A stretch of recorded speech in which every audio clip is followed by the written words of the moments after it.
Time పొద్దుగాల 8:30 దాటింది. ఒక్కసారి బయట చూడురి, వామ్మో మంచు మొత్తం అడవిని కప్పేసింది. మా ఇంటి దగ్గరికి మేఘాలు వచ్చినాయా అనిపిస్తుంది. ఎంత బాగుంది కదా. లయ ఒకసారి ఇక రాయే లయ. ఏమైంది? బయట చూడే ఒకసారి మంచు మొత్తం ఎంతగానం వచ్చిందో. మేఘాలు మన ఇంటి దగ్గర ఉన్నాయి. ఇప్పుడు ఏం చూసినా నేను లేచినప్పుడు చూసేది ఉండే, మొత్తం నిండిపోయింది. అరే లయ, మరి గగన్ గారిని స్కూల్ పంపిస్తామా వద్దా? ఎందుకు పంపిద్దాం? పంపిద్దామనే కదా నేను వంట చేసిన, అన్నం వండినా, కూర వండినా, చపాతీ చేస్తున్నా, నీళ్ళు కూడా కాగిన, నీళ్ళతో స్నానం చేయాలి. కాదు లయ, బయట అంతగానం మంచు ఉంది, చల్లగా ఉంది, పంపియాలా వద్దని ఆలోచించాలి. కానీ నువ్వు కూర చేసినావు, చపాతీ చేసినావు, అన్నం చేసినావు అని పంపించాలి. కొత్తగా ఉంటుందా? రోజు ఉంటుంది, కొంచెం సేపు అయితే పోతుంది.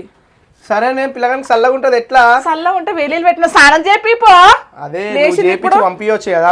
నేను వంట చేస్తున్నా, నువ్వు ఇప్పుడు లేచి మాటలు మాట్లాడుతావు. నాకు చలి పెడుతుంది అమ్మో. నువ్వు అసలు ఏం కూర ఇది అంతా ఇట్లుంది? అది గోకరకాయ మంచి గ్రేవీతో చేసిన, నువ్వులు వేసి చేసిన, నువ్వులు పచ్చిమిర్చి గోకరకాయ. కాదు, టైం ఏమో 8:40 అవుతుంది. ఇంకా ఇప్పుడు అవి వేపియాలి, ఇప్పుడు పంపించాలి. ఈ రోజు ఓనిలే, నేనైతే ఓను ప్లీజ్. ఎందుకు అట్లా చేస్తావు? లేచింది ఇప్పుడు, అందుకే స్నానం నేను కూడా లేచిన. గగన్ స్కూల్కి పోతావా వద్దంటలే. అయ్యో పండుకుంటాం లయా, నిద్ర వస్తుంది. వానికన్నా ఎక్కువ నీకే ఉంది, పోవద్దని. అయితే ఫుల్ చలి పెడుతుంది. అయ్యో ఈ ఒక్కరోజు ఏం చేయాలంటే మనకి స్నానం చేయించేసి పంపించేసి, సరేనా? Bye bye bye bye. Happy new year 2026 January 2nd. Happy new year. Last year మారలు, ఈ ఇయర్ కూడా మారవా? నాకైతే నిద్ర వస్తుంది. బయట అయితే ఒక రేంజ్ లాగా అనిపిస్తుంది.